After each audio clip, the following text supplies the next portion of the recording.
मेरे मैं गला पड़ चुका है, फिर भी मेरी आवाज तेज आ रही है। आप लोग तो इतने लोग हैं तो आवाज बहुत पूरे सीहोर में गुंजना चाहिए आवाज। जय भीम, जय भीम।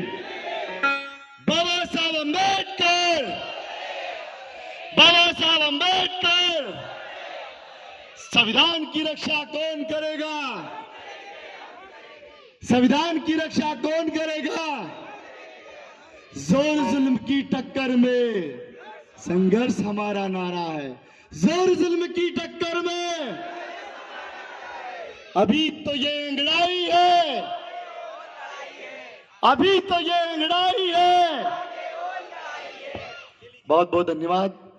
सीहोर की पावन धरती पर, जैसे कि आप सभी लोगों को पता है कि यहाँ पर संविधान संदेश यात्रा जो हमारे सम्माननीय मित्र कमलेश दोहरे जी ने जो सोचकर ही लोगों को टेंशन हो जाता है कि 11 दिन की पद यात्रा है, लेकिन समाज का एक अनमोल बहुजन समाज का एक अनमोल हीरा जिसने कर दिखाया 11 दिन की पद यात्रा चलकर। इसलिए पहली बार तो उनके लिए बहुत जोरदार ताली। और हमें इनसे सीखने की जरूरत है। कहते ना, माननीय कांसीराम साहब जब साइकिल लेके निकले थे तो वो अकेले थे, लेकिन जब वो चलने लगे तो लाखों की संख्या में कारवां बनता गया। और आज वाकई दोहरे साहब ने 11 दिन की यात्रा में देखिए हजारों के संख्या में कारवां खड़ा कर दिया। तो मैं इनको बहुत बहुत साधुवाद दूंगा कि आप लोगों ने लोगों को जोड़ने की देखिए, यात्रा में कितने लोग हैं ये महत्वपूर्ण नहीं है, हम यात्रा में कितने लोगों को संदेश देते जा रहे हैं वो महत्वपूर्ण है। कितने ही गांवों से गुजरे हैं वो, कितने ही जगहों से गुजरे हैं वो लोग, वहां पर हर जगह उन्होंने लोगों को एक संदेश दिया है कि हमें संविधान बचाना है और संविधान के बारे में उन्होंने संदेश दिया है। मेरे बहुजन समाज के लोगों, सबसे पहले मैं एशिया के ज्योतिपुंज तथागत गौतम बुद्ध करोड़ों करोड़ों बहुजन समाज के मसीहा, सिंबल ऑफ नॉलेज, ज्ञान के प्रतीक, बोधिसत्व, अंधों को आंख, गूंगों को जबान और बहरों को कान देने वाले जो है बाबा साहब भीमराव अंबेडकर की 67वीं जो है महापरिनिर्वाण दिवस पर कोटि कोटि नमन करता हूं मैं आपको। साथ ही साथ इस भव्य प्रोग्राम को आयोजन करने वाले सभी लोगों को तहे दिल से धन्यवाद कि आप लोगों को देखकर बाकी लोग भी प्रेरणा ले और संविधान यात्रा निकाले। इसी के साथ मैं आपको बता दूं, शाजापुर में भी 2 दिवसीय संविधान बचाओ पद यात्रा शुरुआत की जा रही है। और सबसे ज्यादा महत्वपूर्ण, आप सभी लोग किसी भी प्रोग्राम को सफल करने वाले लोग होते हैं, आप सभी वक्तागण। अगर आप बहुजन समाज के लोग नहीं हैं तो इस प्रोग्राम का कोई महत्व नहीं है। इसलिए सबसे पहले आप सभी लोगों का सम्मान, जितने भी सब लोग बैठे उनके लिए एक बार जोरदार तालियां।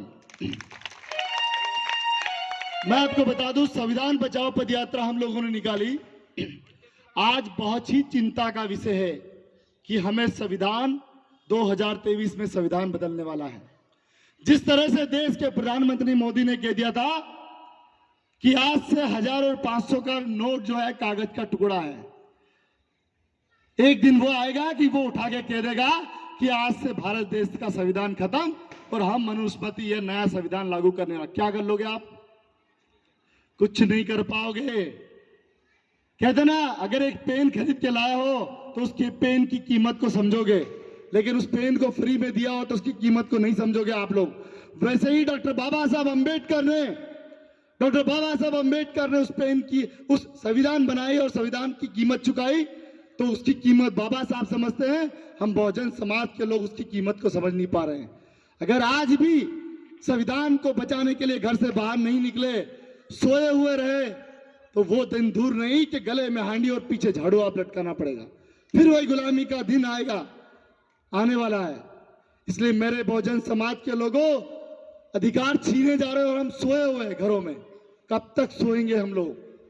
आपको पता है, देश में बहुत सारे ऐसे लोग हैं जो संविधान को नहीं मानते हैं। आप जानते हो, हम लोग कहते हैं कि आप देशद्रोह है या संविधान के विरोध की बातें करते हो। आरएसएस का मुख्यालय नागपुर, वो इतने सालों तक, आज तक उन्होंने देश का तिरंगा नहीं लगाया वहां पर। तो बताइए, देश का सबसे बड़ा संगठन देशद्रोही कौन हुआ? हम भी आरएसएस।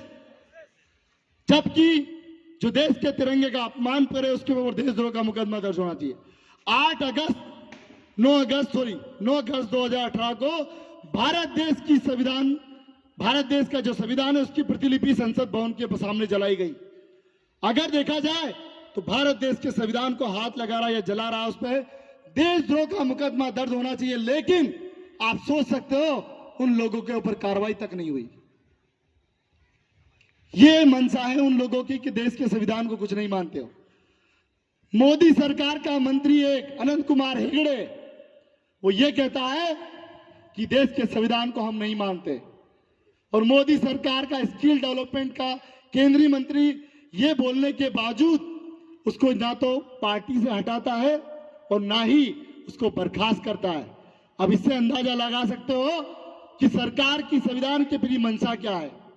आपको पता है संविधान से तकलीफ लोगों को क्यों है? इसलिए तकलीफ है कि एक दलित वर्ग का व्यक्ति बाबा साहब अंबेडकर उन्होंने संविधान लिखा, इसलिए उन लोगों को तकलीफ है। तो मेरे बहुजन समाज के लोगों, मैं एक नारे के साथ अपनी बात को यहीं खत्म करूंगा। पैदा ना होता ये मसीहा तो खुशियों के सिलसिले ना होते। बेरंग होती ये जमीन और आसमां का रंग नीला ना होता। ए मेरे यारों, ये देश तो कब का कंगाल हो जाता अगर इस देश को इसे बाबा साहब जैसा हीरा ना मिला होता। इसी के साथ अपने शब्दों को यहीं विराम दूंगा। जय भीम, जय भारत, जय संविधान, जय घनश्याम।